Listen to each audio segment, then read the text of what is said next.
Yo guys, how's it going? And welcome back to another video, and today is the penultimate episode for the My Race Reaction series, and it is round number 21, and Brazil never fails to deliver, does it? It is absolutely brilliant, and what a weekend as well. Not just the race, but the sprint and the qualifying were just amazing.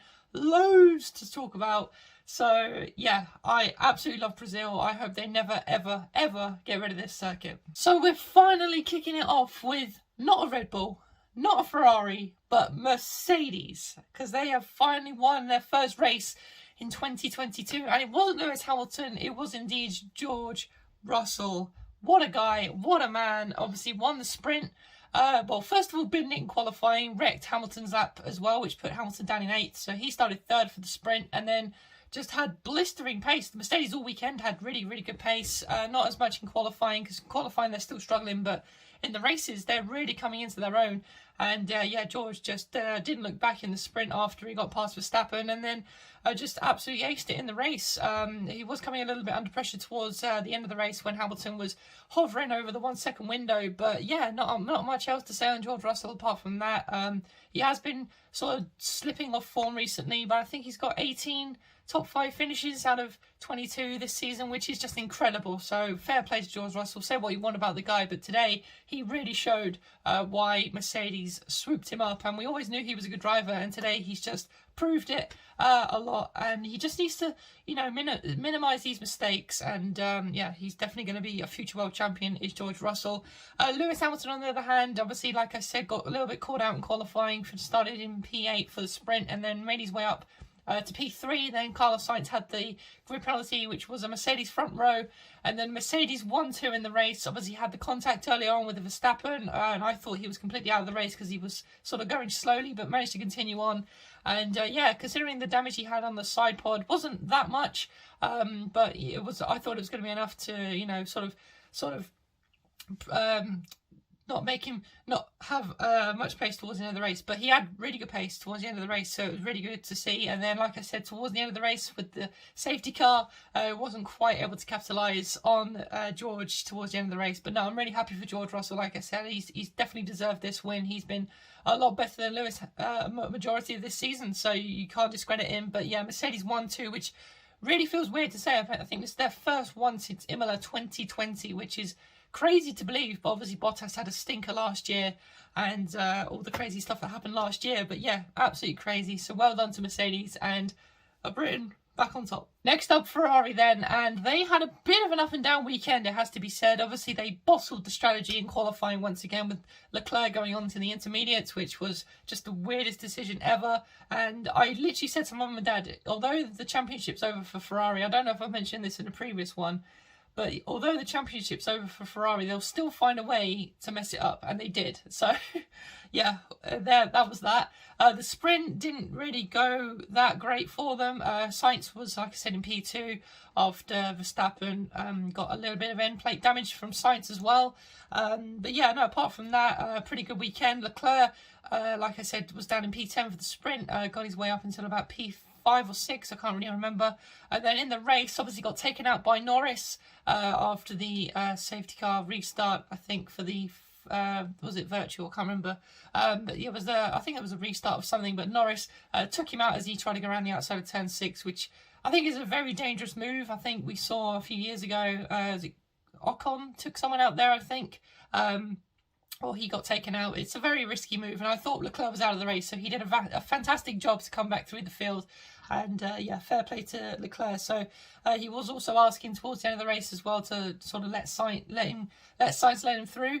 But yeah, he wasn't going to do that, and I don't think Ferrari were going to do that either. You know, Sainz did a fantastic weekend, and yeah, I think it would have been kind of unfair, even if it is for second place in the championship. It doesn't really get you that much, you know, sort of money or anything. It's just sort of for pride. So yeah, a bit of an interesting one there, but nevertheless he managed to hold on for a podium, did Sainz, and Leclerc in P4, which is a good result from Ferrari. I think they maximised what they could and did really well. And I don't know how we've got onto this, but Alpine are the next team, and Fernando Alonso, just doing Fernando Alonso things. P5, what is wrong with this man? Like, no matter what you throw at him, no matter how much you get him down, he will always bounce back. And for a top 5 finish, to finish ahead of both Red Bulls, even if they weren't the fastest this weekend, it's just incredible. And obviously he had very controversial moments with Ocon this weekend as well, and that got really heated, especially during the sprint after they had the contact as well,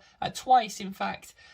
Yeah, just incredible from Fernando to come back through the field after starting down in 18th, I think it was. He got a 5-second time penalty as well for making the second bit of contact with Ocon in the sprint. But yeah, just incredible from Fernando, and a really, really good job from him indeed, it has to be said. Esteban Ocon P8 as well, so a good hold of points for Alpine, and it does look like they're now going to get 4th in the Constructors as well, because I don't see how McLaren are going to get 19 points. That means Alpine would probably have to have a double DNF, and McLaren would have to probably have a 1-2 or a win. So I don't see how that's going to happen, but you never know in Formula 1. If it's anything like this weekend, it was just absolute chaos, so we don't know what's going to happen. But yeah, Fernando Alonso, Esteban Ocon, I think that friendship is definitely over, because it honestly got so heated. If you haven't seen the interviews afterwards and stuff, just go check it out, because it is absolutely crazy scenes. But yeah, Alpine, really good weekend in the end. And yeah, I think they've definitely secured 4th in the Constructors. So next up, we'll talk about Red Bull then. And it feels honestly weird to say this season after, you know, the dominance that Max has shown. It's just insane. But P6 for Max and P7 for Sergio Perez. Obviously, we'll talk about the incident at the end of the race first. So Verstappen got past Perez. I think there was a team order, because at the end of the race, obviously they said to Max, if you can't get past Alonso, please let Perez back through, and Max didn't, which a lot of people are saying is selfish, which I agree with.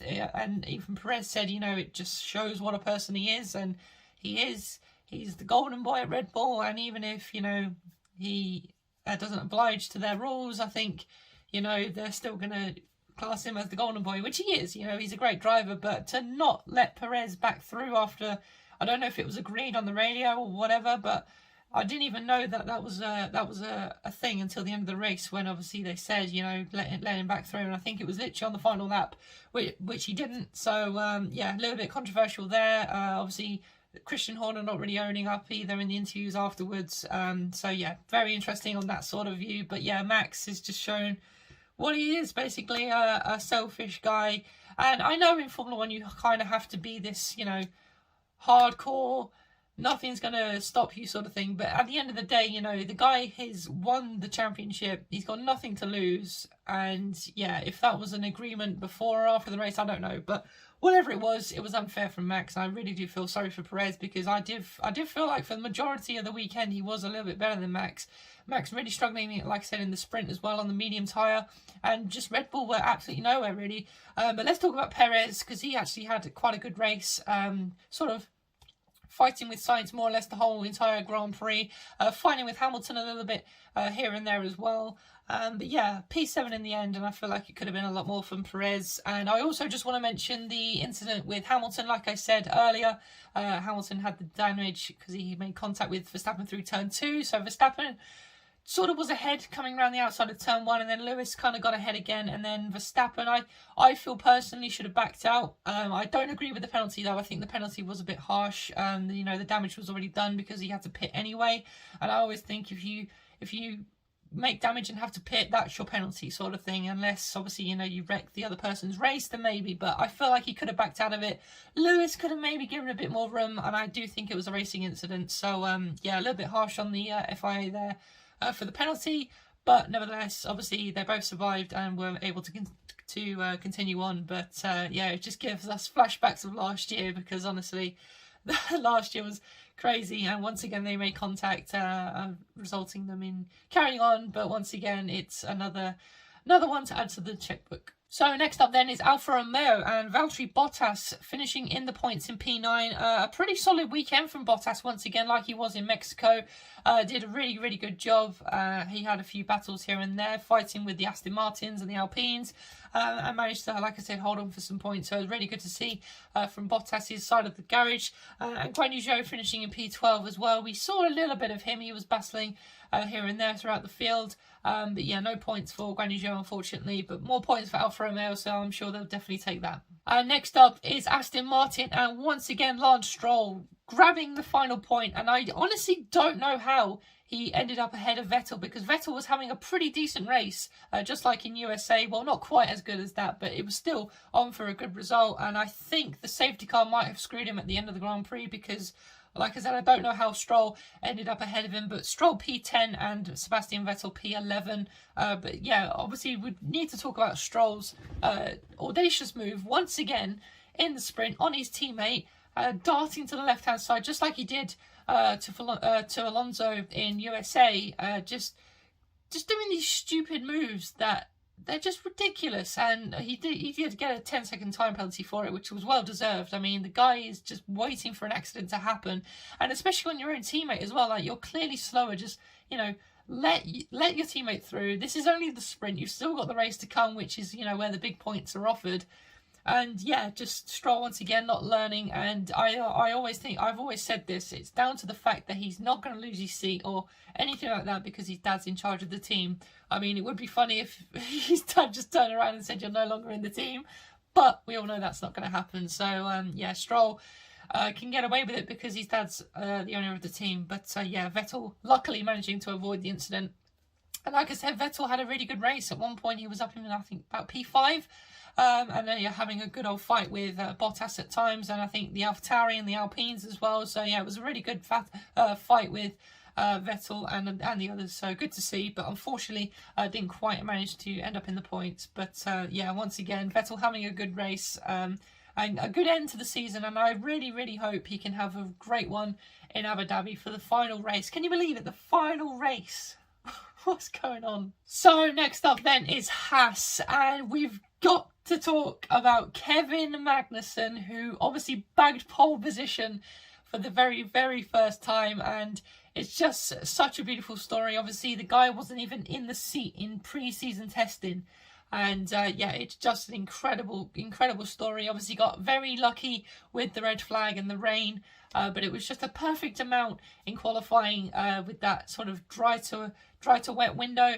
And then obviously with George bidding it in qualifying, he managed to secure pole. It was so good to see the scenes in the Haas garage, going to Steiner, Magnussen doing the cross-eyed in the cockpit. It was just brilliant to see. But unfortunately, his weekend started off up here and then it went down here. Honestly, it just got thrown out the window. Got a really good start in the sprint. Obviously led from pole position, and then obviously the guys behind him were just getting past him, and then Norris managed to get past him as well. So I think he started P8 for the race, and then obviously on lap 1, Ricciardo just goes yeet into the back, spins Magnussen around. Ricciardo tries to avoid it, and then Magnussen's already going backwards at that point, smashes into Ricciardo, and then that's both of their races done and dusted, basically. So yeah, not a good weekend in the end for Magnussen, but I mean, I think he'll still be happy with the result, and obviously, you know, still got the seat for next year as well, so hopefully he can do more incredible things like that. But yeah, it could have been a lot more for Magnussen, and it was a massive shame that it had to end like that. But nevertheless, what a weekend for the guy. Mick Schumacher, on the other hand, as well, he finished in P13. He had a stinker in qualifying. He finished last in the sprint. I think he got up to about P12.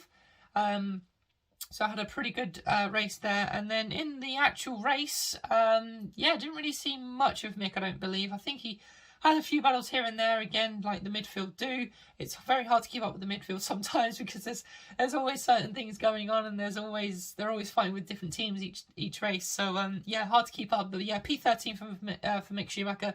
No points for Haas, but like I said, I think they'll still come away happy with this result. Another team we didn't really see much of is AlphaTauri. Pierre Gasly finishing in P14 and Yuki Tsunoda in P17.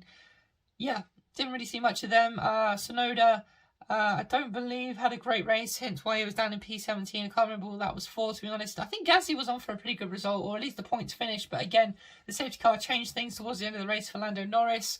So yeah, didn't really see much of the AlphaTauri, so not much to say on them really at all. And it's pretty much the same story with Williams as well. And Alexander Albon P15 and Latifi in P16. So it proves how much of a bad race Yuki Tsunoda had, because Latifi was ahead of him.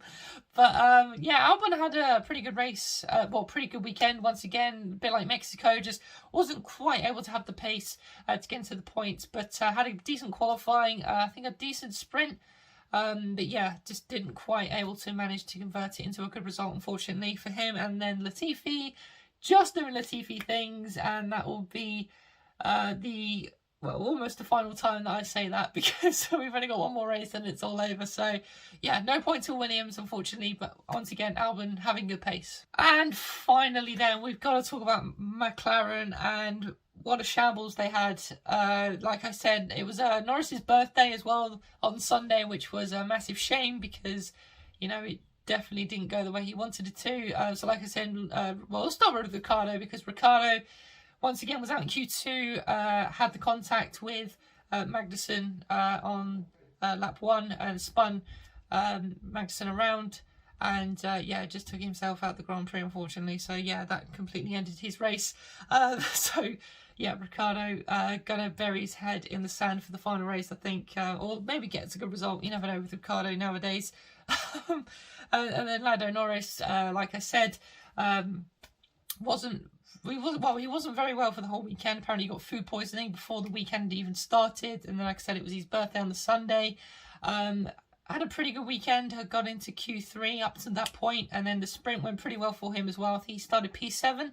And in the race, like I said, took Leclerc out. I think he got a 5-second time penalty for that, which I think was kind of his fault, which is why he got the penalty. But like I said, it is a risky move, and he sort of did understeering to him. So yeah, bit of a shame on that front. And then obviously had the issue later on, which brought out the late safety car. And then I think it was stuck in gear, or the marshals were trying to get it away, and then they had to release the full safety car. So it made the race quite exciting towards the end. But unfortunately for Norris and McLaren, I think, like I said, the championship's over in terms of the constructors. So yeah, unfortunately, we're not going to see McLaren get that 4th place.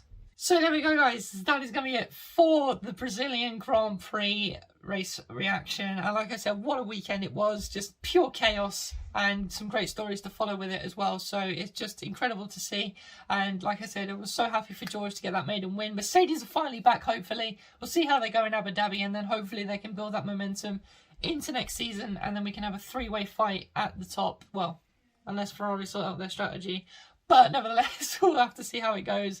But yes, honestly, Brazil needs to stay on the calendar. Make sure you thumbs up the video if you agree, because honestly, it needs to stay on the calendar. It's one of the best racetracks in the world, I think, for Formula One. It's just such an underrated circuit, and it doesn't get the credit that it deserves. So please stay on the calendar forever, Brazil. I love you. But there we go, guys. If you have enjoyed this video, as always, please do give the video a thumbs up. Make sure you subscribed as well for the final episode of 2022. I hope you have been enjoying this series just like last year. I do want to keep it going because I really enjoy doing this interactive stuff with you guys about real Formula One. So yeah, make sure you also leave a like for more videos to come like this as well. But like I said, guys, if you have enjoyed it, please do give it a thumbs up, subscribe to the channel if you're new, and I'll see you all again in the next one, guys. Take care. Never break, always fight, never quit, do it right, play the game, win it life, have no shame, there's no time, feel the pain, live the grind.